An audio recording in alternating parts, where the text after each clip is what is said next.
Well, I guess everybody's gotten back. Most people here. Yeah. This is from Kevin Benderman, whose case I worked on for Cynthia. His Sergeant Benderman was an Army conscientious objector, but they wouldn't let him file. And then the unit moved, and they falsely charged him with missing the movement of the unit. So, but this is from his defense fund. You can look up Benderman on the web, and you'll find it. I like it too. Yeah.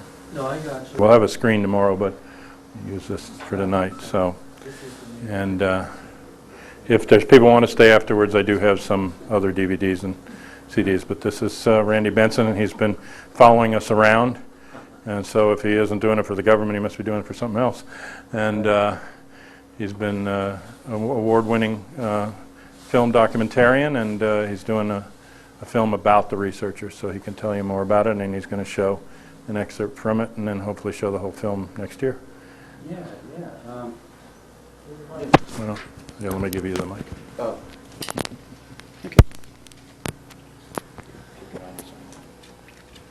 Okay. I'm not used to being the one being mic'd, so. Or am I? I'm Randy Benson. I'm a independent film documentary filmmaker. I teach at the Center for Documentary Studies at Duke University. Live in Chapel Hill, and Lance and I first. This is cinematographer Lance Barbour back here. You'll see a lot of. You see Lance's work and you don't even know it. If you watch any of the Discovery networks, you'll see his work, his cinematography all over the place. So this film, it's a film about the research community, and I really don't know what that means right now. I've been following John since 2002, and it all started in 2001. I just had this, idea. This.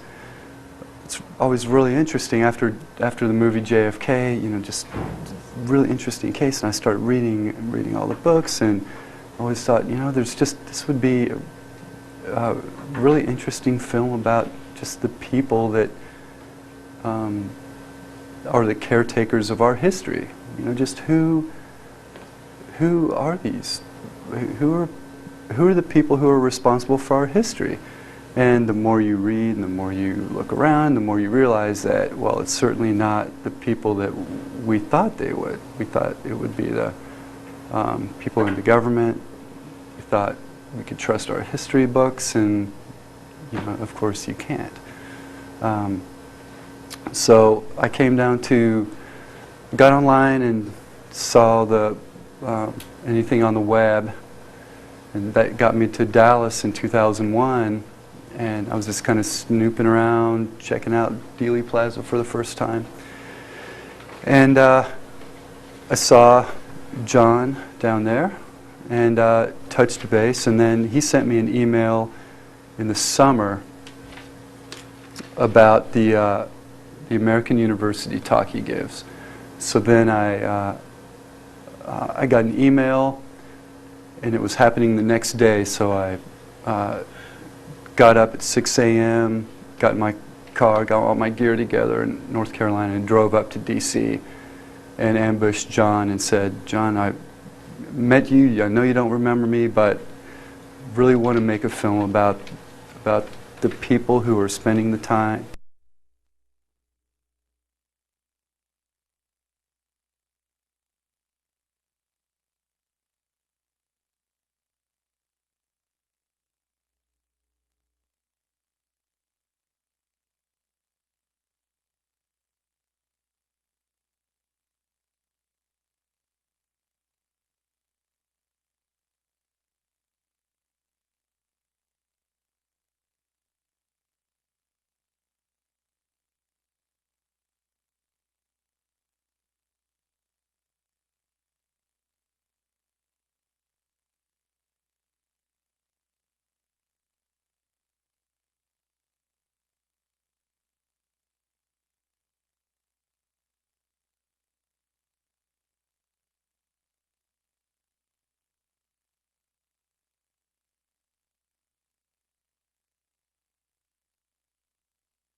Study JFK, RFK, Martin Luther King, Dr.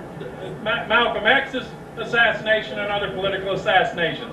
We're made up of forensic and ballistic and medical experts, of academicians and authors, of independent and serious researchers. I've been coming out here on the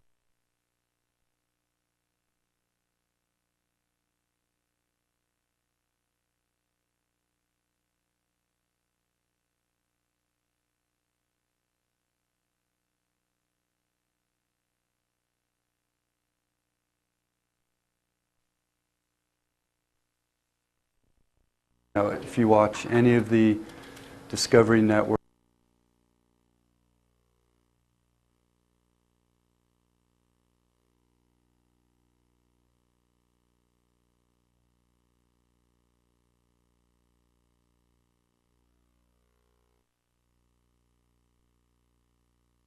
go back.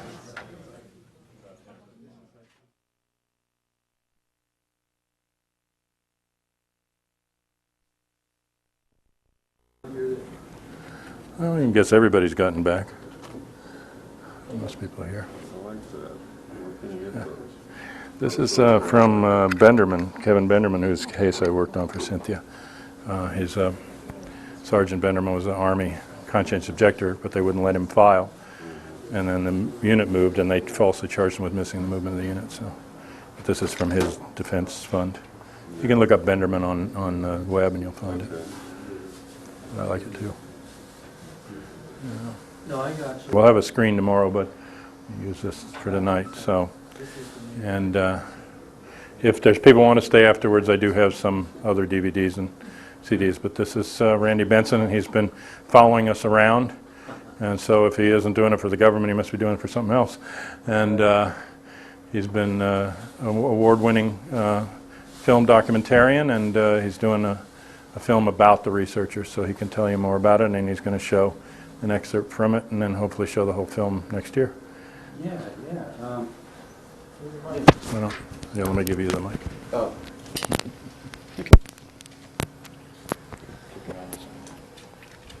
okay. I'm not used to being the one being mic'd, so or am I? I'm Randy Benson. I'm a independent film documentary filmmaker. I teach at the Center for Documentary Studies at Duke University, live in Chapel Hill, and Lance and I first, this is cinematographer Lance Barbour back here. You'll see you see Lance's work and you don't even know it. If you watch any of the Discovery Networks, you'll see his work, his cinematography all over the place. So this film,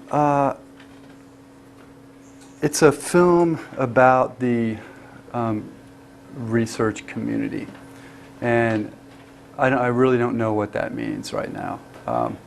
I've been following John since 2002, and it all started in 2001. I just had this, idea. This. It's always really interesting after the movie JFK. Just really interesting case, and I started reading all the books, and I always thought, this would be a really interesting film about just the people that are the caretakers of our history. Just who are these? Who are the people who are responsible for our history? And the more you read and the more you look around, the more you realize that, well, it's certainly not the people that we thought they would. We thought it would be the people in the government. We thought we could trust our history books, and of course you can't. So I came down got online and saw anything on the web, and that got me to Dallas in 2001. And I was just kind of snooping around, checking out Dealey Plaza for the first time. And I saw John down there and touched base. And then he sent me an email in the summer about the American University talk he gives. So then I got an email, and it was happening the next day, so I got up at 6 a.m., got in my car, got all my gear together in North Carolina, and drove up to D.C.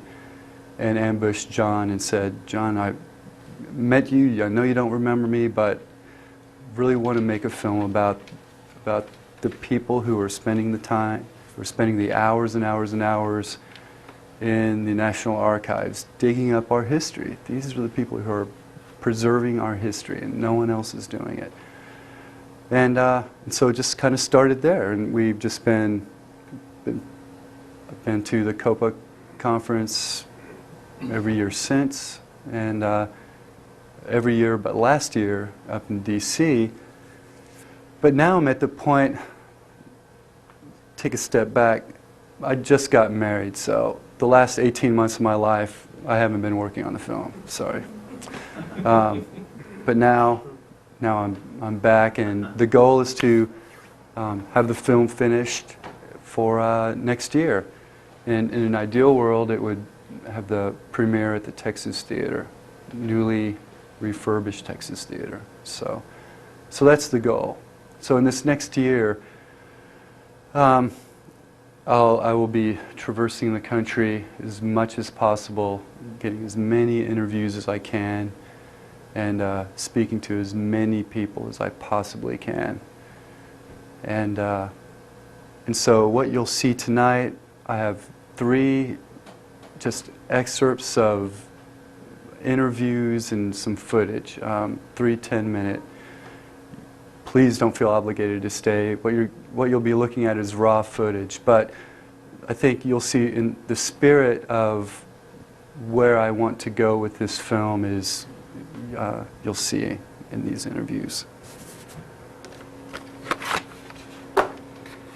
You'll recognize the guy in this first. You'll recognize all 3.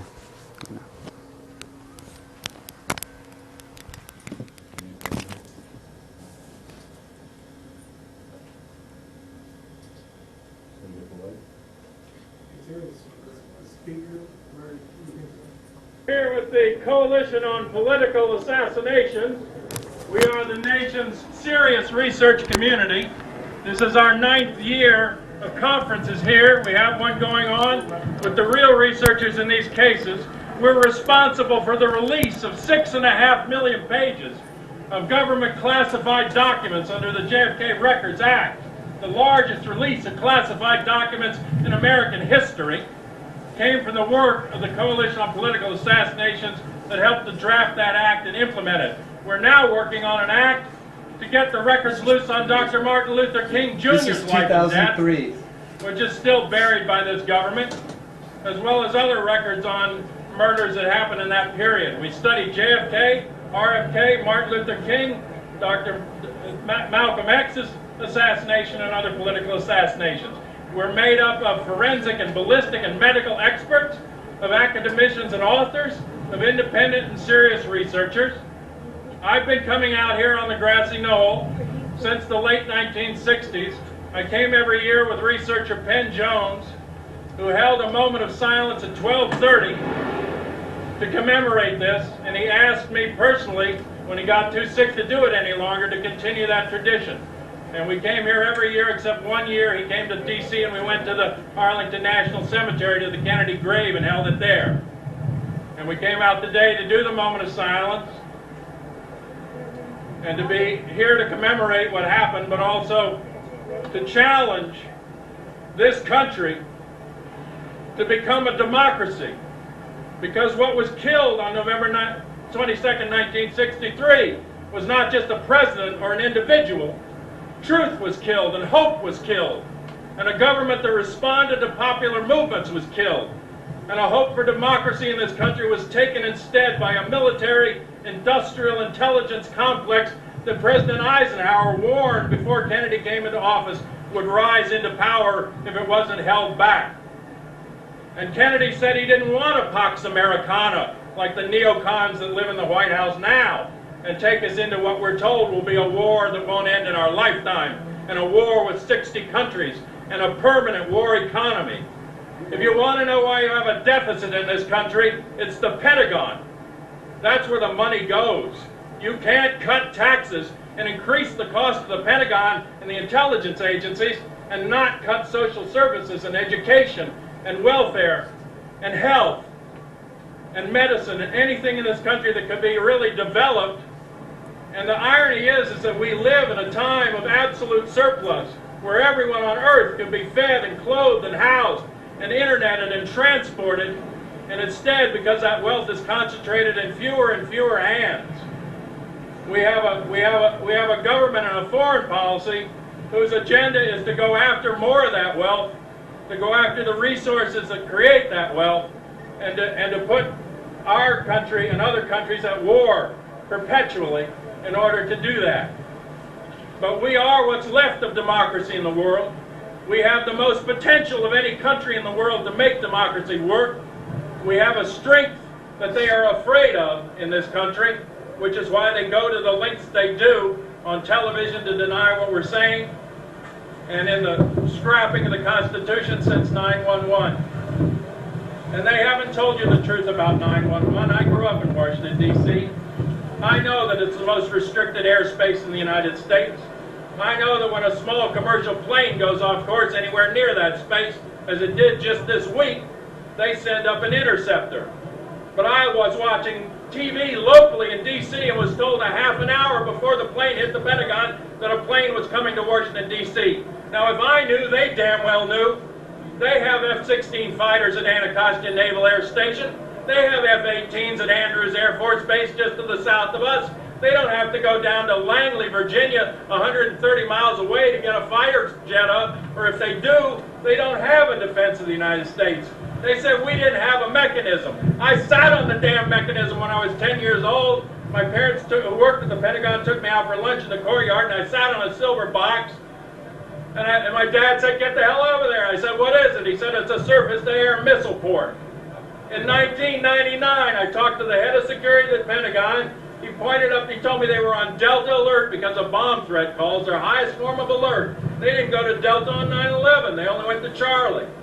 So on phone calls, I got Delta alert 1999. He points to the roof of the building and he says, "And we have camera and radars up there so they don't run a plane into the building." I am quoting you. So they don't run a plane into the building. They knew that planes could be used as weapons. They knew that Al-Qaeda had used planes as weapons. When Bush went to the Genoa summit, they made sure no planes could fly over the area. And the pilots were quoted that took off from Langley to defend us. In the book, Among the Heroes, you know what they said? They said they were scrambled to go to New York. And they were asked on the way to look over and see if the Pentagon had been hit. If they can't defend the Pentagon, what did they do with the $13 trillion they took since the end of World War II? If they can't defend their own building, how can they defend you? And if they didn't defend it, then they let it come. And why did they let it come? And what's happened since to this country? And what direction is this country headed in? You don't even know yet who was on that plane. Do you know that 8 people have come forward in Saudi Arabia and Egypt and said, "That's me, that's my ID, that's my picture, I wasn't in America, I wasn't on that plane"? You don't know yet what happened on 9/11, and we're after this commission now that's supposed to be studying it to make them ask the right questions, just as we should have been on top of the Warren Commission in the 1960s, and more of it's done that. But you can't have democracy or truth unless you demand it. If you want a democracy, you have to make it a democracy. And Jefferson said that there is no safe repository for the powers of a society except the people themselves. And he said if you think them unable to exercise their discretion in a wholesome fashion, which means you think they're too stupid, the solution is not to take their power from them, he said, but to inform their discretion. He said some say that man is not ready to govern himself. He said, how is it then that others are ready and can govern? But if you want a democracy, you have to make it a democracy. And the first step is to take back your history. Because what's buried by the Warren Commission and this classification system since the end of World War II is American history. There's 27 buildings in Suitland, Maryland. 27, an acre in size, underground, and they house just the military classified archive since the end of World War II. 27 acres of buried documents in history in this country. You wonder why they say people abroad hate the United States. It's because you don't know the history of the United States and what they've done in those countries in your name for the last 50 years. If you did know it, you'd understand damn well why people are angry at the United States. For every single dictator this country's ever taken out, they've put in 80 dictators. If you think they went over there because they were mad with Saddam Hussein, they put Saddam Hussein into power there. Just as they took Kennedy out of power here when he didn't go along with their plans. He was pulling out of Vietnam. He was working to create a détente with the Soviet Union. He wanted to end the Cold War. He wanted to end the arms race. He was threatening to get rid of the oil tax depletion allowance, which was a $27 billion tax write-off in 1963. $27 billion in 1963. That's real money. It's not like the $87 billion now. That's real money, and it was money that financed elections in this country. He said in October that he was going to go in and scatter the CIA to the four winds because he knew that they were lying to the president of what they did. There were many reasons they wanted to kill him, and this death came, as Penn Jones knew, as Garrison knew, and all the early researchers knew. Not from some anti-Castro Cubans on the ground, not from some mafia goons, not even from the CIA. It came at the highest levels. It came from the Joint Chiefs of Staff. This was a military coup d'etat. The Strategic Air Command bomber pilots I interviewed in the air when Kennedy was killed got wind of that news, and they went for their code books that would tell them what they were to do in an emergency and whether they were going to nuclear war, and they did not, to a plane, and they have them up on regular 8-hour stretch 3 times a day, set of planes. None of those planes had a code book aboard. That's the defense of the United States compromised in that hour. There's no mafia goon or anti-Castro Cuban that can take those code books off that plane. The only person, in fact, who knew exactly how to do that was the person who designed the system to put them on. He's named Curtis LeMay. He hated the Kennedys. He said, we want to get those sons of bitches out of there. They were in the way. He didn't like it that they wouldn't go to nuclear war during the Cuban Missile Crisis. And he didn't like it that Kennedy wouldn't bomb Vietnam back to the Stone Age.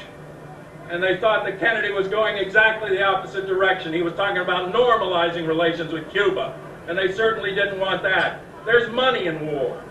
There's profit in war. There's social control in war. And a permanent military economy grabs that money and puts it in the hands of a few people, and it's in their interest to continue wars. So when Kennedy and Martin Luther King, a year to the day before his death, came out against the war in Vietnam, they went out and stopped those people because they knew that they represented a hope for change to this society. And they killed that hope in '63 and in 1968. And they killed it for a specific reason, because they don't want us to hope. They want us to believe that we are powerless, that we can't stand up to them. Yeah, we killed the president. What do you want to do about it? We can sure as hell kill you. But they can't kill all of us.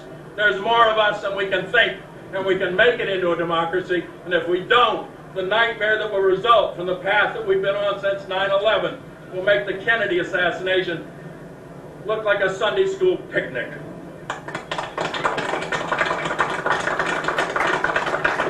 I have information here about the conference that we're doing this weekend, if anybody's interested in it. We have schedules here. We're right over there at the Hotel Lawrence. That's right, they're in charge. We're in charge. We make it into a democracy. That's what we have to do.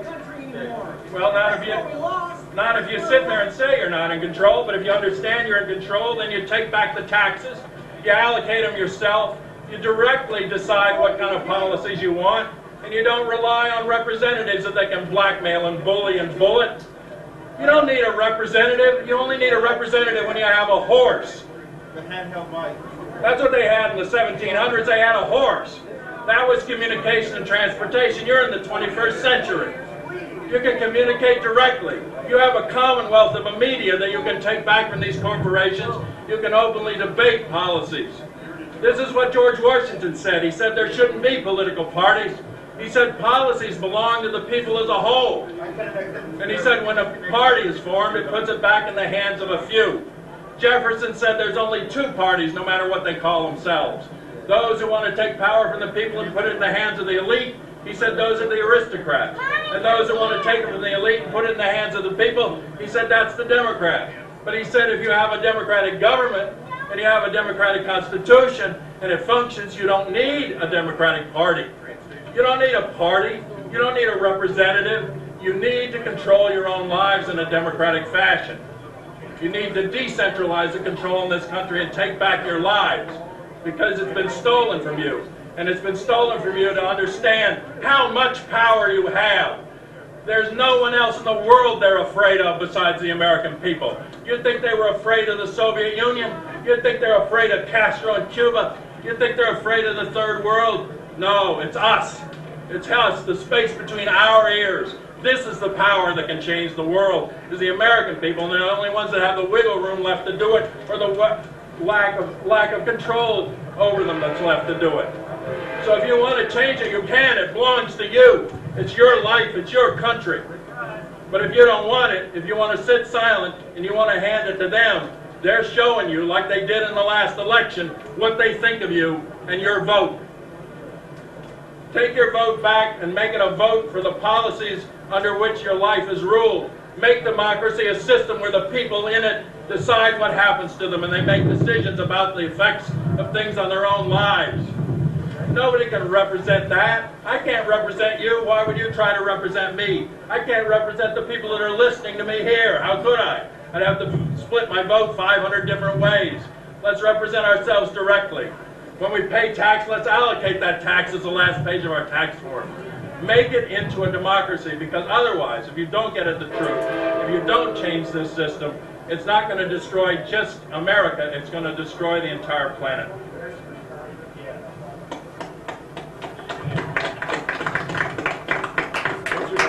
John Judge. Nice for being passionate about something.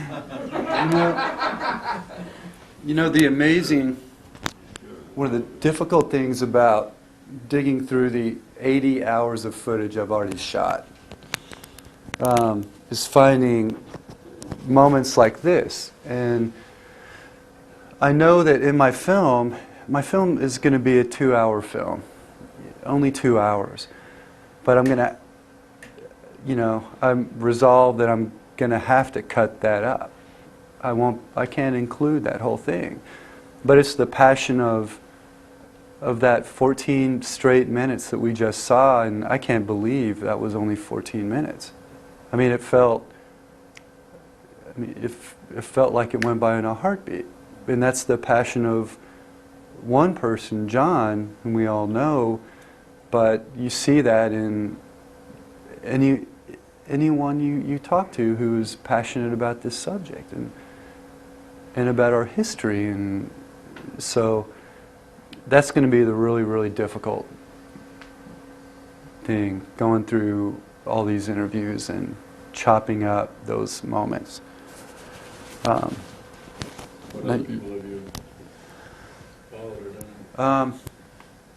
Well, other than you, right now, we have all those moments in Dealey Plaza, all those moments here in Dallas and in D.C. And other than that, interviewed Bob Groden out on Dealey Plaza, and I'll show a few minutes of that. I did cut up that interview because there was a lot of interruptions, but I didn't do any editing. I just cut the snippets, cut out the fat for you. And we interviewed Jim Mars, and my hope now is I wish I could go back and find Harold Weisberg and Sylvia Marr, Penn Jones, but I can't. So I just hope to speak to as many people as I possibly can, and at very least just to get their story, just to preserve their story. So let's see a little of Bob Groden.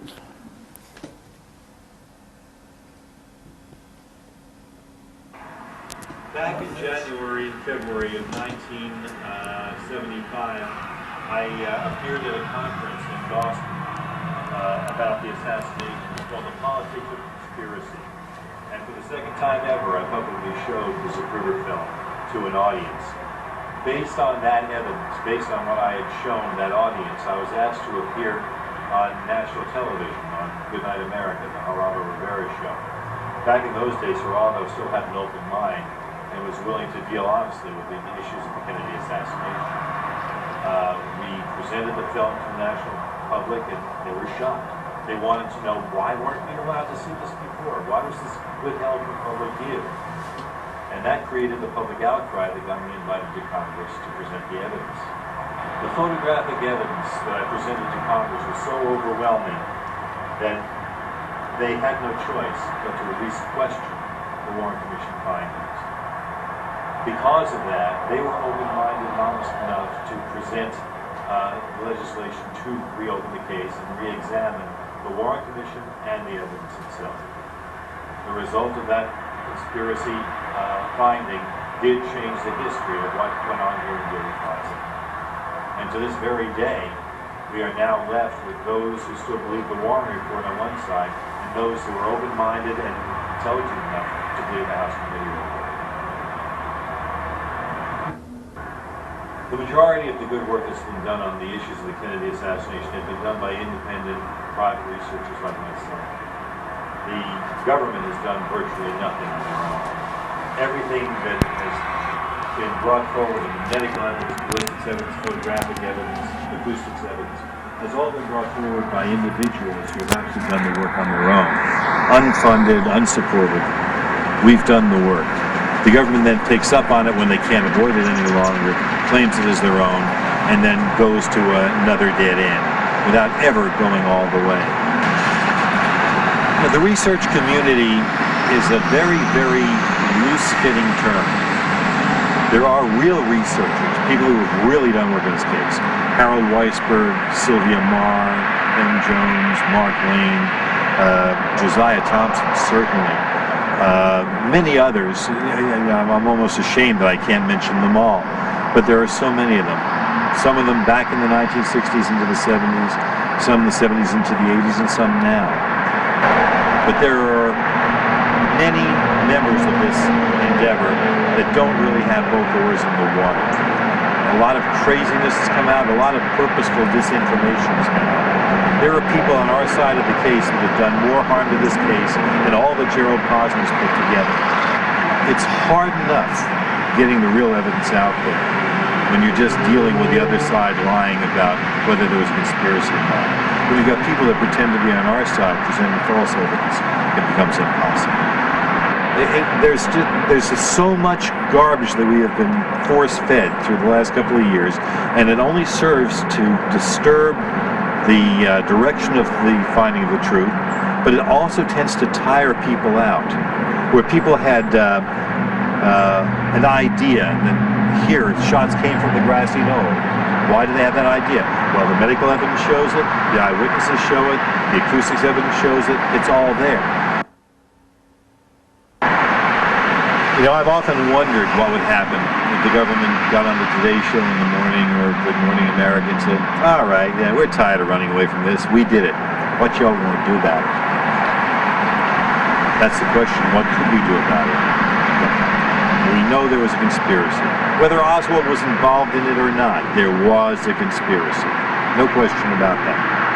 In all of these years, no one has attempted to do anything about that, except Jim Garrison, and we saw what the government did to him. We don't have control of the news media. The news media has never been honest to us.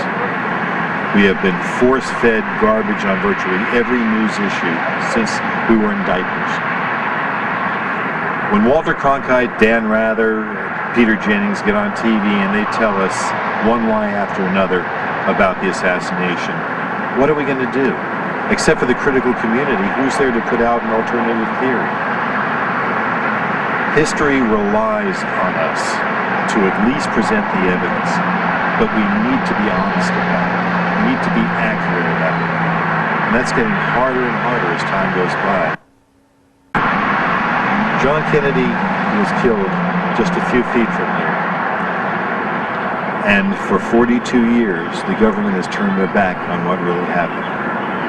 I'm hoping that before another 42 years goes by, that we will know the truth. And I hope that I live long enough to hear the truth, that the government will finally admit, yes, these people were right, and we know the conspiracy did exist.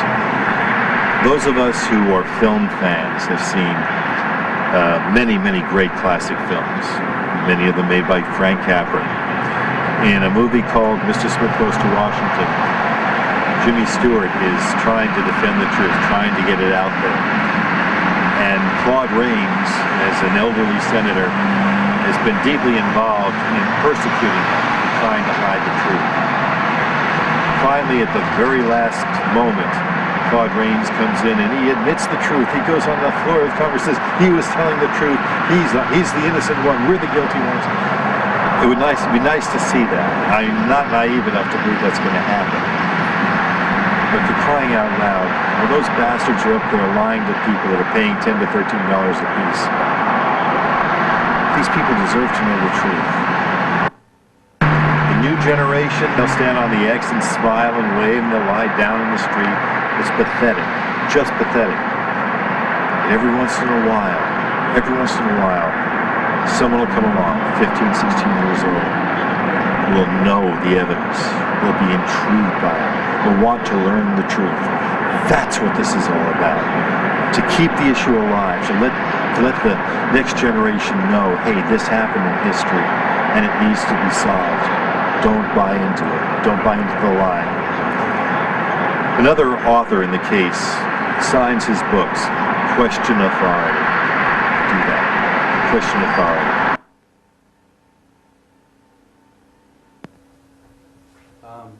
So that's something that we shot with Robert last year out on the knoll, as you can hear. So of course we can't use, a lot of that will be rough. I'm sorry. That was good.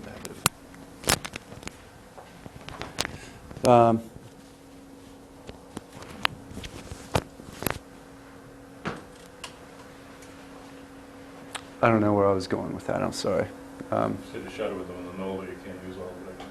Oh, well, just, the sound is rough, obviously, because of the location, so, but a lot of what he says is, really, really important. And you'll recognize this next spot is from 2003 as well, and he mentioned, Grodin mentioned Peter Jennings, so no further ado.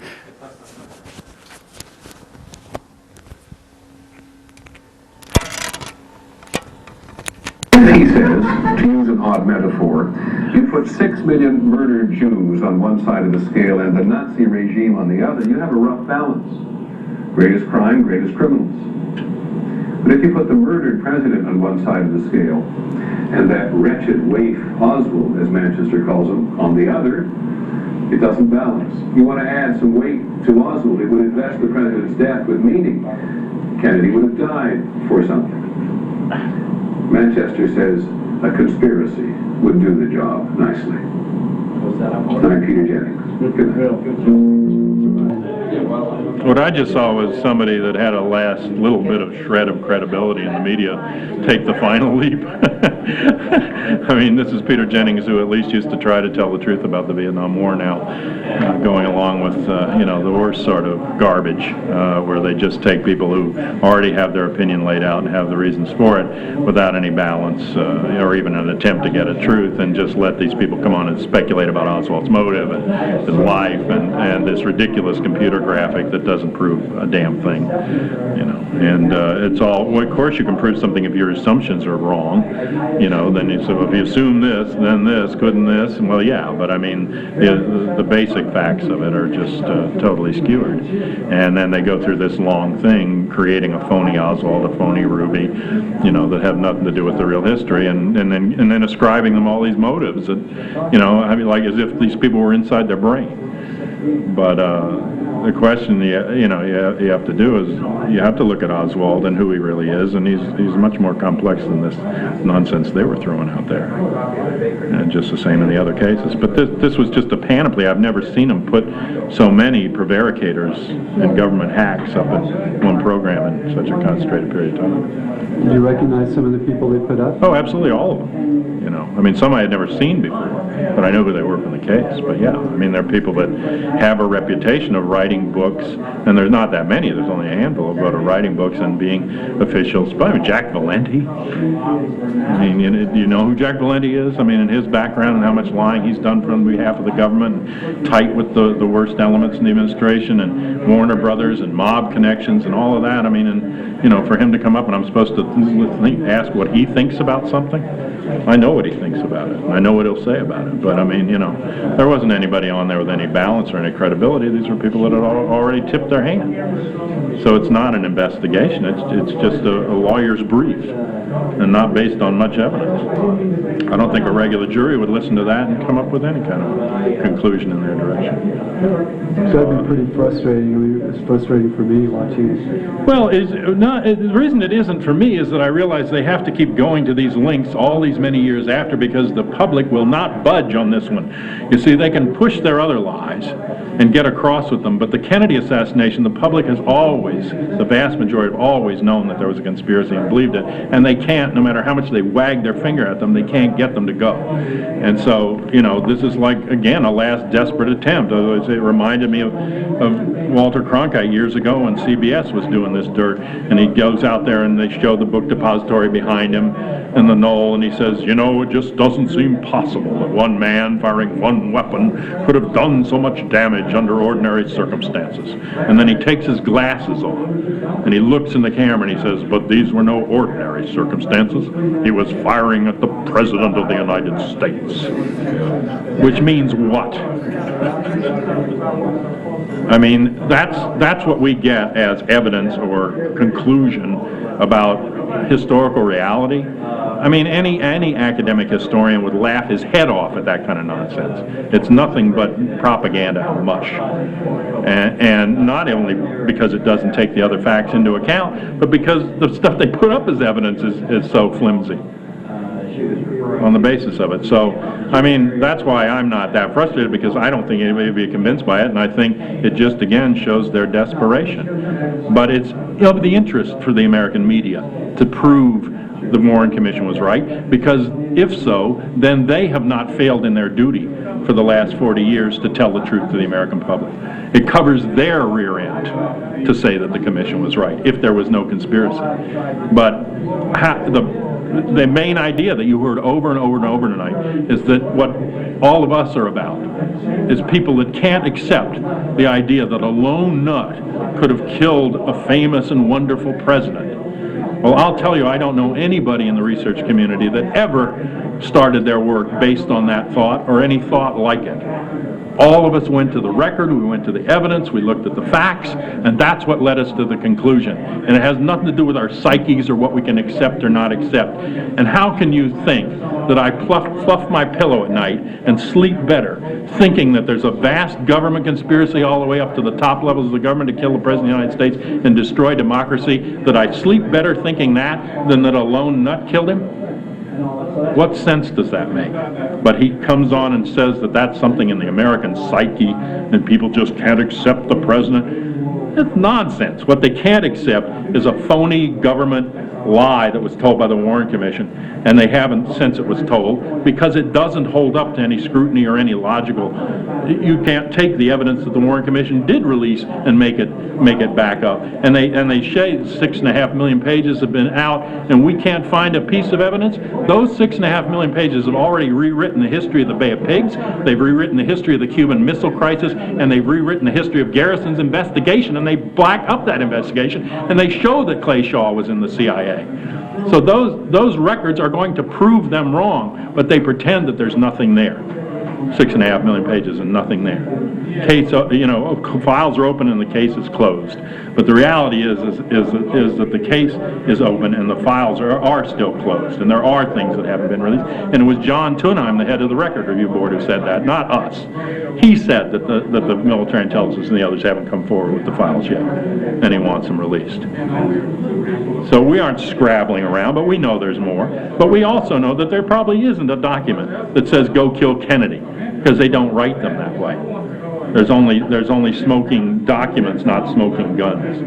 But what there is in there is pieces of the history, not only of the backgrounds of those people, but how a government failed to respond in an investigation, as they're doing right now in the investigation of 9/11, with a similarly formed committee with all intelligence backgrounds and all sorts of conflicts of interest that won't even take any testimony under oath.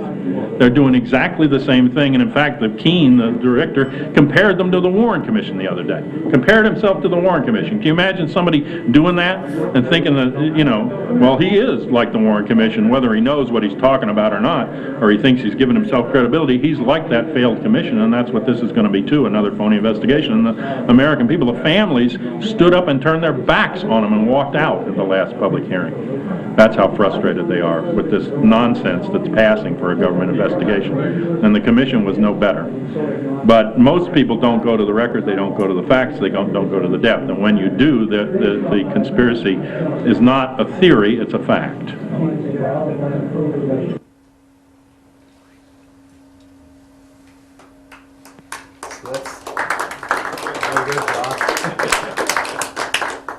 Just wind him up. Yes, it's funny, I was watching the Today Show one morning and sipping on a bad cup of coffee, and Gerald Posner was on. And I was kind of looking through my haze, and Katie Couric said, you worked for 2.5 years? You spent 2.5 years of your life studying all that? You must know everything about everything. She said, that's just remarkable. And I was like, well, I don't know a whole lot, but, how many people started November 22nd, 63 and have been working continuously? And where are they? Why aren't they on the Today Show too? And I don't, it was one of those moments where you're like, okay, Gerald, you just did tons and tons and tons of research. That's remarkable. Let me massage your fingertips and your toes for you. I guess a little more. Well, there will be a lot more to see next year. And for posterity, I definitely want to make all my raw footage available through COPA. So, while I can't keep that whole, spur-of-the-moment interview in a finished film, I want to make that available for, researchers in the future and just for your archives, for COPA's archives, and for whoever might want some of that raw stuff. And as a documentary filmmaker, I'm doing everything that I tell my students not to do. Get your releases signed before, hang on to your raw footage no matter what. And with this, it's fine. So so thank you for indulging me with your time, and hope you enjoyed what little you saw, and you'll see more next year. So thank you so much. Thanks, John. Any questions? Any? Time to take a nap? Go to sleep? How would you get the film out? What does it take if you get a finished product? Okay. Well, I will have a finished product, so that's not an if. And I'm self-financing this. I want complete control. So My plan, my distribution plan with this is to go the festival route. My last film really gained some momentum, gained some currency, and through the festival circuit, it sold to the Independent Film Channel and to the Bravo networks, and had a long run. So and they're interested in seeing my next piece of work, which is really nice. And so that's the direction I'm going to go with this right now. Does this mean straight to a network or straight to or theatrical? I don't know, but I see this as a festival film. Do you want to try and do theatrical release if you can? Sure, absolutely. And maybe put it in for, get it in for Oscar qualification without getting that far in? Well, I mean, that Go would, the whole route? that's a dream, but yeah, a lot of those films start with, especially films that are in Oscar contention get considered, that's, you go to, start the festival world first. And I'm on some jury committees for film festivals, and I'm very confident that just the subject alone would, getting your film seen is the toughest part, and I think just a different take on something that people think they've seen a lot would get the film a lot of looks. Okay. Yeah. Send me a card and I might be able to help with the Los Angeles end of it. Okay, awesome, I will.